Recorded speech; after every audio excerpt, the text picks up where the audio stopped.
Assalamualaikum warahmatullahi wabarakatuh. Puji syukur yang panjatkeun kehadirat Allah Subhanahu wa taala. Parantos maparin kesempatan ka urang sadayana tiasa kempel dina ieu waktos. Hadirin anu dipihormat, Pasta Abdi Lutfi Rajman, dina kesempatan ieu abdi bade ngadugikeun biantara ngeunaan micieun sampah dina tempatna. Mugia biantara ieu tiasa masihan mangpaat ka urang sadayana. Hadirin anu dipihormat, micieun sampah dina tempatna teh kacida pentingna pikeun ngajaga kebersihan lingkungan sakola atanapi di mana wae tempatna. Lamun sampah dibuang asal-asalan, lingkungan bisa jadi kotor serta bisa nimbulkeun panyakit. Sampah oge bisa nyebabkeun selokan mangpetan nepi ka banjir.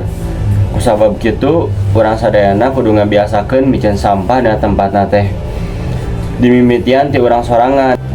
Lamun lingkungan urang bersih, hirup urang oge bakal leuwih sehat jeung merenah. Hayu urang bebarengan ngajaga kebersihan ieu ku cara micieun sampah dina tempatna. Sakitu wae biantara anu tiasa abdi sampaikeun, mugia naon anu parantos ditepikeun tiasa janten mangpaat pikeun urang sadayana.